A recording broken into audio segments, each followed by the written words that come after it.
Shalom bro dan sister kasih dalam Kristus. Salam semangat dan salam sukacita. Pada hari ini Minggu 9 Oktober 2022, bersama saya Novi, kita bertemu lagi dalam renungan harian pembawa sukacita. Renungan hari ini saya ambil dalam bacaan Injil Lukas 17 ayat 11 sampai 19 dengan perikop ke-10 orang kusta. Saya tertarik pada ayat 15 dan 16. Seorang dari mereka ketika melihat bahwa ia telah sembuh kembali sambil memuliakan Allah dengan suara nyaring, lalu tersungkur di depan kaki Yesus dan mengucap syukur kepadanya. Orang itu adalah seorang Samaria. Renungan ini saya beri tema mengucap syukur. Mengucapkan terima kasih adalah bentuk paling sederhana ketika kita mendapat sesuatu atau setelah mendapat bantuan tertentu. Ungkapan terima kasih bisa dilakukan siapapun dan dimanapun. Mengucapkan terima kasih merupakan bentuk pembelajaran yang tidak jadi sekali waktu, namun ada pembiasaan. Tidak semua orang mampu mengucapkan terima kasih. Kelihatannya sepele, tapi kadang kita bisa menemukan hal tersebut.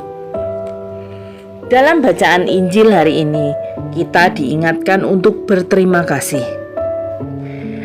Dari 10 orang kusta yang mendapat karunia kesembuhan, hanya 1 orang saja yang ingat dan kembali menemui Yesus dengan tersungkur di depan kaki Yesus dan mengucap syukur kepadanya.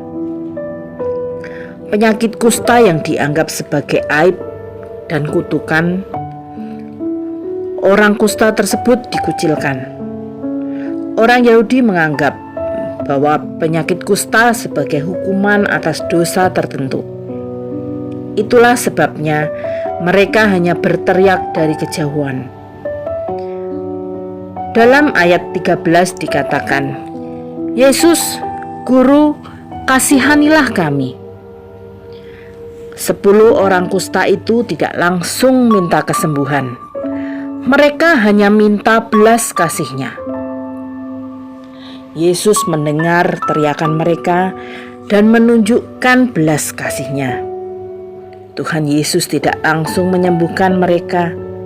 Tuhan Yesus ingin menguji ketaatan mereka. Ia memerintahkan agar mereka pergi menemui imam-imam. Dan ternyata 10 orang kusta itu memiliki iman, menaati perintah Yesus. Mereka menerima ujian dan membuktikan ketaatannya, dan kesembuhan itu pun terjadi.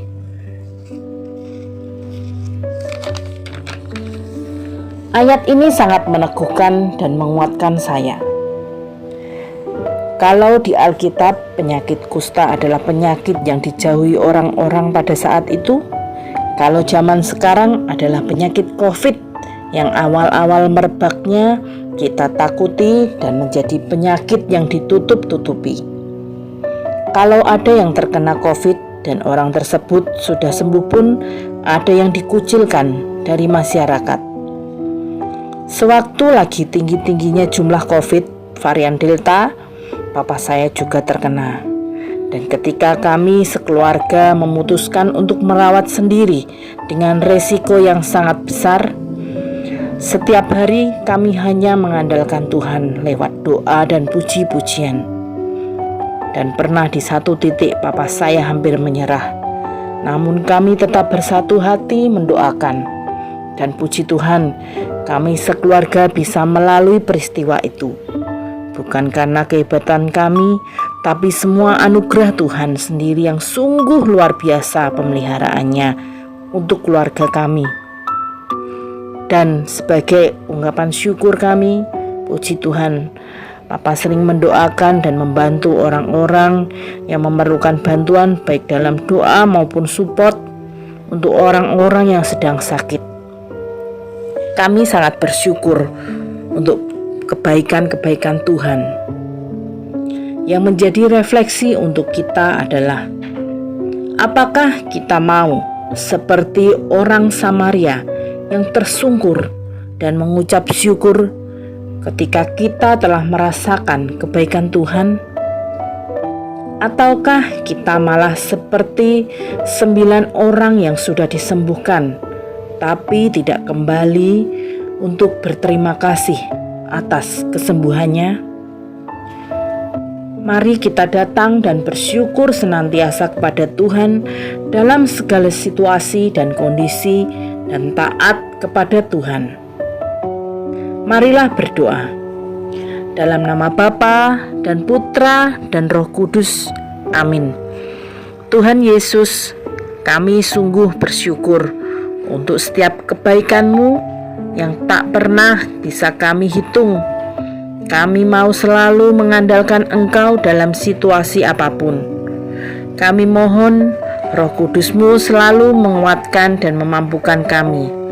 Dengan pengantaraan Kristus, Tuhan kami. Amin. Dalam nama Bapa dan Putra dan Roh Kudus. Amin. Terima kasih Bro dan Sis semua. Salam sukacita.